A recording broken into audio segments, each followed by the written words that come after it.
BNP ৫ আগস্টের পর ক্ষমতা বলের অনেক বেশি ঘনিষ্ঠ, অনেক বেশি প্রভাবশালী জামাতে ইসলামী, কিন্তু দলটির একাত্তরের ভূমিকা নিয়ে আগে যেমন আওয়ামী লীগ সমালোচনা করতো, এখন সেটা অনেকটা সেই জামাতের সমালোচনা করছেন বিএনপি নেতারা। জামায়াতের একাত্তরের ভূমিকা নিয়ে আপনি কি বলবেন, একটু যদি সংক্ষেপে বলেন যে জামায়াতের একাত্তরের ভূমিকা, পরে এখন বিএনপির অবস্থান এগেইনস্ট জামাতকে তারা মুনাফিক বলতেছে, মুনাফিক শব্দটা দিয়ে মনে পড়লো, এটাকে আপনি কিভাবে দেখবেন?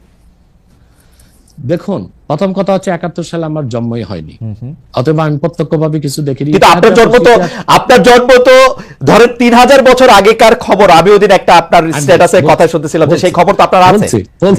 বলছি এখন আমি সব ইতিহাস পর্যালোচনা করে দেখলাম যে মূলত ৭১ সালে শুধু স্বাধীনতার বিপক্ষে জামাত অবস্থান নেয়নি, মুসলিম লীগও তো অবস্থান নিয়েছিল। আচ্ছা, এখন বিএনপির জন্ম কিভাবে এটা বলেন। শহীদ প্রেসিডেন্ট জিয়া রহমান সাহেব একজন ব্যক্তি ছিলেন, এত জনপ্রিয় দলটা গঠন কিভাবে করলেন? তিনি বহুদলীয় গণতন্ত্র প্রতিষ্ঠা করলেন। ওই প্ল্যাটফর্মে কারা জায়গা নিয়েছে? মুসলিম লীগের সব লোকগুলো এসে জায়গা নিয়েছে, যারা শেখ মুজিবের বিরুদ্ধে ছিল, আওয়ামী বাকশালের বিরুদ্ধে ছিল। এবং এখন বিএনপিতে যে লোকগুলোকে আপনারা দেখতেছেন, এরা অধিকাংশই কিন্তু ডানপন্থী, রাইটিস্ট এবং ইসলামিস্ট অনেক লোক আছে। পাশাপাশি ফখরুল সহ আরো কিছু লোক আছে, তারা কিন্তু বাম ছিল। ফখরুলের কিন্তু রাজনৈতিক নেতা হচ্ছে রাশেদ খান মেনন। আমি মনে হয় রাশেদ খান মেননে আমার ভুল না হলে জেলে আছে। তো তারা কিন্তু তারা এইরকম বিএনপিতে প্রচুর বামের ডান এসেছে, অর্থাৎ তারা বামের ডান হয়েছে এখন বিএনপিতে এসে। তো প্রচুর পরিমাণ মুসলিম লীগের লোক তো বিএনপি আছে, তারা তো স্বাধীনতার যুদ্ধের বিরোধিতা করেছিল মুসলিম লীগ থাকা অবস্থায়। তো শুধুমাত্র স্বাধীনতার যুদ্ধের বিরোধিতার জন্য জামাতকেই ধোলাই করবেন? তাদেরকে কি ধোলাই করা উচিত না? এখন প্রশ্ন হচ্ছে কেন ৭১ সালে জামাত, আমি এক কথায় উত্তর দিব যে ৭১ সালে বাংলাদেশের স্বাধীনতার বিপক্ষে অবস্থান নেওয়াটা জামাতের রাজনৈতিক ভুল সিদ্ধান্ত ছিল। যেহেতু এটা স্পষ্ট ছিল যে বাংলাদেশ থেকে প্রায় ১৯০০ কিলোমিটার দূরে পাকিস্তান, তো মাঝখানে সাগর এবং ভারত, সেখানে দুই জায়গায় দুইটা দেশ থাকতে পারে না। আমি বরং মনে করতাম তখন জামাতের এটাই সিদ্ধান্ত নেওয়া উচিত ছিল যে স্বাধীনতার পক্ষ নিয়ে নেওয়া, কিন্তু তারা নেয় নাই কোনো। সেটা একটা জবাব তারা এটা দিয়ে থাকে যে তারা বুঝতে পেরেছিল বাংলাদেশ স্বাধীন হলে ভারত এখানে করবে, আধিপত্য বিস্তার করবে। এবং সেটা আমরা পরে দেখি যে ভারত কিন্তু আধিপত্য বিস্তার করেছে, এবং শেখ মুজিবুর রহমানের মতো একজন নেতাও কিন্তু ভারতের আধিপত্য থেকে বাংলাদেশকে মুক্ত করতে পারে নাই। জিয়া কেন এত, জিয়া রহমান আমরা যে এত ভারতের আধিপত্যের কথা জিয়া রহমান একটু খালেদ ভাই একটু, জিয়া রহমানের জনপ্রিয়তার মূল কি? জিয়া রহমানের জনপ্রিয়তার মূলে ছিল দুইটা বিষয়। একটা হচ্ছে তিনি ইসলামী মূল্যবোধী বিশ্বাসী ছিলেন, দ্বিতীয় হচ্ছে জিয়া রহমান ভারতীয় আধিপত্যবাদের বিরুদ্ধে অবস্থান নিয়েছেন। এই জন্যই তিনি নিরঙ্কুশ জনগণের নিরঙ্কুশ সমর্থন পেয়েছেন, এবং বাংলাদেশে এখনো বিএনপি জনপ্রিয় দল, এবং এখনো ফ্রি ফেয়ার ইলেকশন হলে প্রায় ২০০। আমার মনে হয় যে আপনার এই রাজনৈতিক মানে বক্তব্য নিয়ে আসলে আমার আলাদা কিছু বক্তব্য আছে, সেটা নিশ্চয়ই আমরা একদিন এটা আলোচনা করবো নাকি। ভারতীয় আধিপত্যবাদ বলতে আমরা কি বুঝি, জিয়া রহমান সাহেব এবং জামাতে ইসলামী। এক কথায় বলে দিচ্ছি, দেখুন, ভারত ৭১ সালে আমাদের যে পক্ষ নিয়েছিল স্বাধীনতার যুদ্ধে, সেটা কেন নিয়েছিল? বাংলাদেশের স্বার্থে না। তারা ৬৫ যুদ্ধে পাকিস্তানের কাছে শোচনীয়ভাবে পরাজিত হয়েছিল, এবং ভারতীয় ট্যাঙ্কগুলোকে ডিনামাইট বেঁধে ইস্ট বেঙ্গল রেজিমেন্টের মুসলিম সৈন্যরা উড়িয়ে দিয়েছিল। ইস্ট বেঙ্গল রেজিমেন্টের মুসলিম সৈন্যদের কারণেই পাকিস্তান জয় পেয়েছিল। আমার মনে হয় যে আপনার বক্তব্যটা ফ্যাকচুয়ালি ঠিক কিনা সেটা একটু পরীক্ষা করার দাবি রাখে। ৬৫ সালে যুদ্ধে আসলে কে জয়ী হয়েছিল, তাজখন্দে যে যুদ্ধবিরতি হয়েছিল সেটার মধ্যে আসলে কি শর্ত ছিল, আমার মনে হয় এগুলো আমরা আরেকদিন আলোচনা করব না, পরে বসবো আমরা সেটা। কিন্তু ভারত কখনোই আমাদের বাংলাদেশ একটা স্বাধীন সার্বভৌমত্ব রাষ্ট্র হিসেবে টিকে থাকুক এই জন্য সে সহায়তা করেনি। আবার গ্লোবাল পলিটিক্স আমরা যদি দেখি, তখন পাকিস্তানের পক্ষ নিয়েছিল আপনার আমেরিকা, আর ভারতের পক্ষে ছিল রাশিয়া। সেইভাবে আসলে ভারত পাকিস্তান এই বাইনারিতে বাংলাদেশকে আসলে আমি একটু বলি এটা, কারণ এটা নিয়ে কথা বাড়ানো যাবে না। ডক্টর আব্বাস সাহেব বলি একটু একটা পর্যায়ে যাই আমি। তো রাশিয়া পক্ষ নিয়েছিল, আর সবসময় ভারত তো কোনো শক্তি না, এটা রাশিয়ার লেসপেন্সারগিরি করে, আর এখন আমেরিকার লেসপেন্সারগিরি করতেছে। এই জন্য তারা মূলত সদিচ্ছা নিয়ে বাংলাদেশকে সহযোগিতা করেনি ৭১ সালে। সেজন্য ৬,০০০ কোটি টাকার অস্ত্র তারা চুরি করে নিয়ে গেছিল, এবং সেজন্য স্বাধীনতা যুদ্ধে নিয়াজি পরাজয় স্বীকার করা দরকার ছিল আমাদের ওসমান গনির হাতে, তার কাছে না করে ভারতীয় সেনাপ্রধানের কাছে করবে কেন, ওসমানীর কাছে কেন করে না? এসব থেকে বোঝা যায় ভারত একটা আক্রোশ থেকে এবং তার রাজনৈতিক উদ্দেশ্য অর্জন করার জন্য স্বাধীনতা যুদ্ধে আমাদেরকে সহায়তা করেছিল। পরবর্তীতে সে কি না করেছে, ফারাক্কা বাদ দিয়েছে।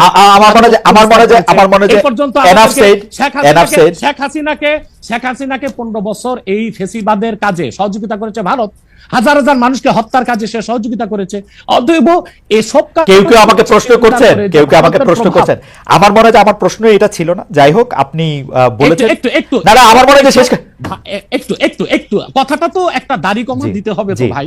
সেটা হচ্ছে, তো হয়তোবা জামাত নেতারা তখন চিন্তা করেছিল যে বাংলাদেশ একটা দুর্বল ভূখণ্ড, এটা যদি স্বাধীন হয়ে যায় ভারত আধিপত্য বিস্তার করবে, অথবা ভারত যেন আধিপত্য বিস্তার করতে না পারে, বাংলাদেশ আরো শক্তিশালী হয়ে তারপর স্বাধীনতা ঘোষণা করুক, এরকম চিন্তা ছিল কিনা ওটা জামাত নেতা বলবে। ওকে, ঠিক আছে।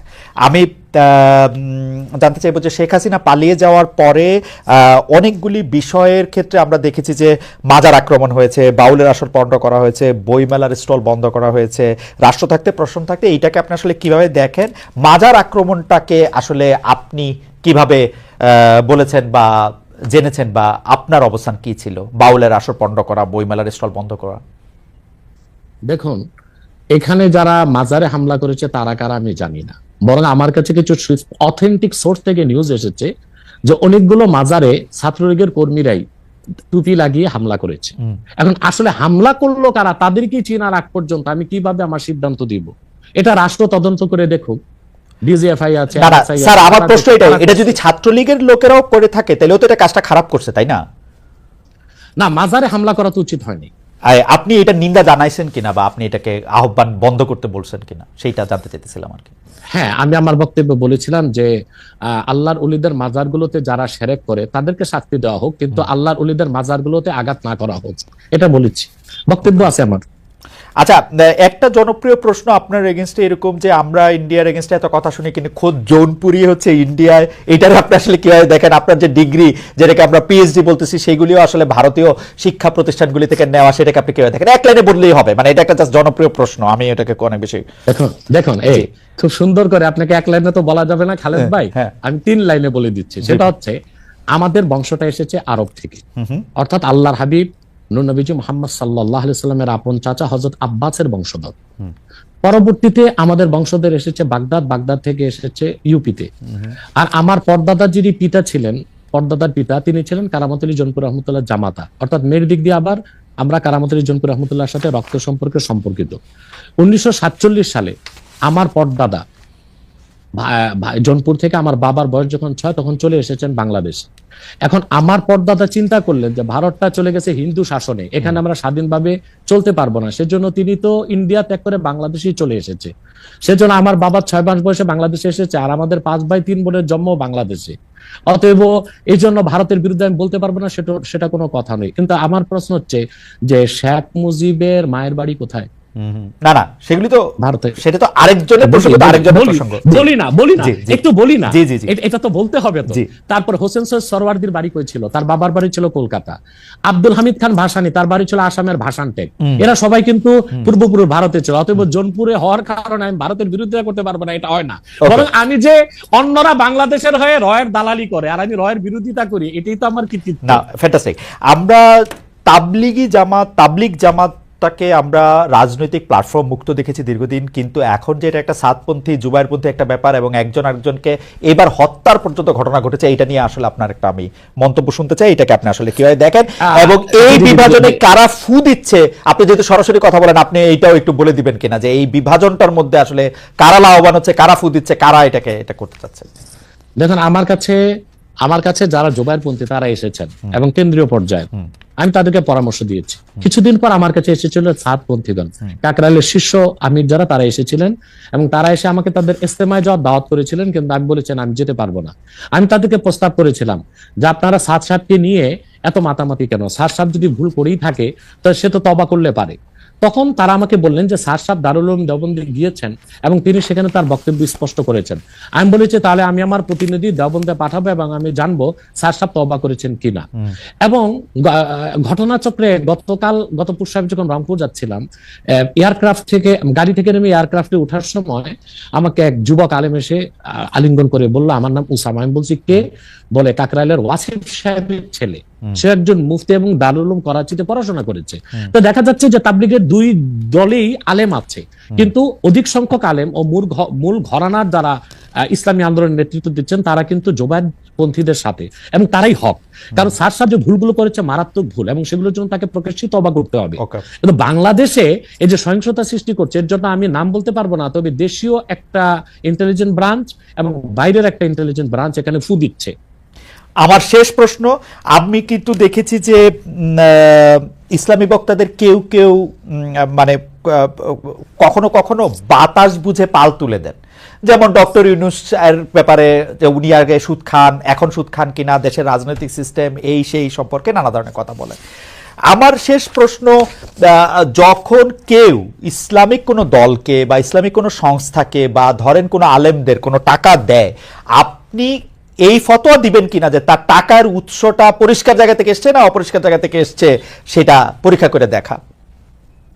দেখুন, প্রথম হচ্ছে যে কোন স্কলার যে টাকা দিচ্ছে, যার কাছ থেকে টাকা নিচ্ছে, টাকাটা কন্ট্যাক্ট করে নেবে না, পেশাদার বক্তারা কন্ট্যাক্ট করে নেয়, আর যারা দায়ী আল্লাহ তারা কোনো সময় কন্ট্যাক্ট করে নেয় না। দুই, যদি সে এতটুকু নিশ্চিত হয় যে মাহফিল কমিটি মুসলিম এবং তারা হালাল টাকা থেকেই দিয়েছে, তখন তার জন্য টাকাটা নেওয়া জায়েজ হবে। আর মনে রাখবেন, একজন হক্কানি আল্লাহ আল্লাহ বুজুর্গ আলেম হচ্ছে নদীর মতো। খরস্রোতা নদীতে যদি আপনি মরা পশু ফেলে দেন, নদীর পানি নাপাক হবে না, নাপাকটাই দূরে সরে যাবে। একজন দায়ী আল্লাহ যদি পূর্ণ সতর্ক থাকেন এবং সততার সাথে দিনের দাওয়াত দেন, তারপর যদি কমিটি স্বেচ্ছায় না চাইতে তাকে সম্মান হিসেবে কিছু হাদিয়া দেন, সেটার জন্য যদি কোনো সুদের টাকা আসে, সেটা থেকে আলেম মুক্তি থাকবে। আমরা আনফরচুনেটলি আপনার শেষ কথাটা আসলে ভালো শুনতে পাইনি, আপনি কি লাইনটা আবার বলবেন? জি, আবার বলছি জি, যে একজন বক্তা যখন কন্ট্যাক্ট করে টাকা নেয়, যেমন দেশে কিছু বক্তা আছে যে আমি প্রোগ্রামে আসবো, আমাকে 1 লক্ষ টাকা দিতে হবে, এইভাবে টাকা নেওয়াটা শরীয়সম্মতভাবে ফাতওয়ায় ঠিক হলো তাকওয়ার খেলাফ। সেজন্য যারা কন্ট্যাক্ট করে টাকা নেয় না তারাই দায়ী ইলাল্লাহ, পেশাদার বক্তা নয়। আমার মতো বহুত আছে বাংলাদেশে মুহাক্কিক আলেম যারা কখনো কন্ট্যাক্ট করে টাকা নেয় না। দ্বিতীয় হচ্ছে, কন্ট্যাক্ট করে টাকা নেওয়াটা হারাম নয়, ফাতওয়ায় জায়েজ, কিন্তু তাকওয়ার খেলাফ, উত্তম না অনুত্তম কাজ।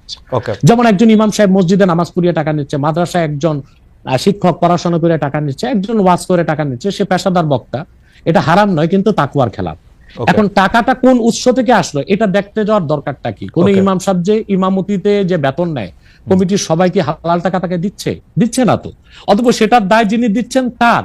একজন দায়ী আল্লাহ হক্কানি আলেম হচ্ছে খরস্রোতা নদীর মতো। নদীতে যেমন আবর্জনা ফেলে নদী নাপাক হয় না, আবর্জনাই সরে যায়।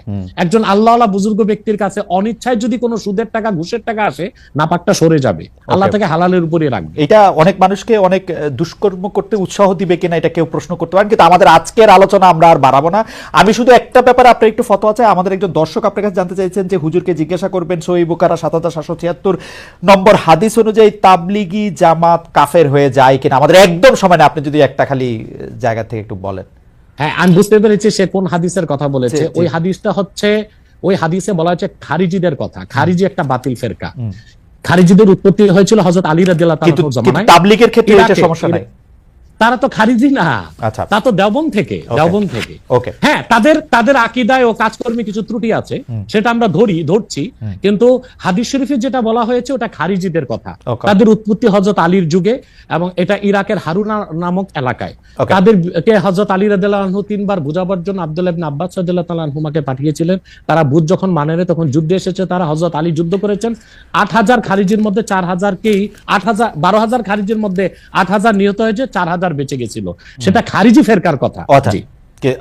আপনি পরিষ্কার করেছেন এটা ডক্টর এনায়েতুল্লাহ আব্বাসী, মুফতি এনায়েতুল্লাহ আব্বাসী।